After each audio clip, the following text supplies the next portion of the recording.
జరిగిన మాట వాస్తవం. ప్రభుత్వం తరఫున నేను క్షమాపణ కూడా చెప్తున్నాను. ఎందుకంటే మనం అనుకున్న దానికంటే డబల్ 3 రెట్లు ఎక్కువ వచ్చింది.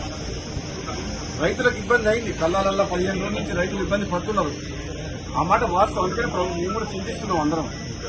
డెఫినెట్ గా రైతుల కోసం ఈ ప్రభుత్వం ఎప్పుడు కూడా రాత్రింబాలు కష్టపడి రైతులకు అన్ని రకాలుగా సపోర్ట్ గా ఉండాలన్న ఉద్దేశంతో పనిచేస్తుంది. కాబట్టి రాబోయే 10 రోజుల్లో కంప్లీట్ గా ధాన్యం సేకరణ కంప్లీట్ చేస్తామని చెప్పి నేను కూడా మాటిస్తున్నా.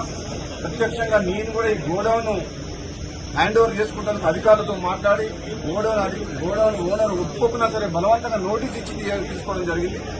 ఇంకొక 1,00,000 టన్నులకు తిరుమలకి సూర్యాపేట మండలం అక్కడ ఒకటి ఉన్నది, అది కూడా తీసుకోమని చెప్పిన ఇప్పుడు అడిషనల్ కలెక్టర్ గారితో మాట్లాడినా.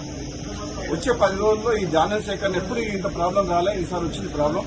ఈసారి దిగుబడి ఎక్కువ రావడం వల్ల, కాబట్టి వివిధ కారణాల వల్ల ఆలస్యం అయింది.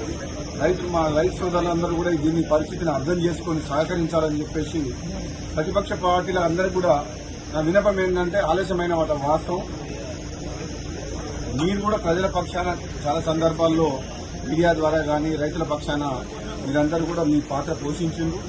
ప్రభుత్వం కూడా అన్ని రకాలుగా మీరు చేసిన పోరాటాన్ని కావచ్చు, మీ ప్రజల పక్షాన మాట్లాడడం కానీ రైతుల పక్షాన దాన్ని పాజిటివ్ గానే తీసుకుంటుంది. నెగిటివ్ యాంగిల్లో రాజకీయ కోణంలో రాజకీయం చేయదలుచుకోలేదు. ఎందుకంటే ఇది రైతుల సమస్య.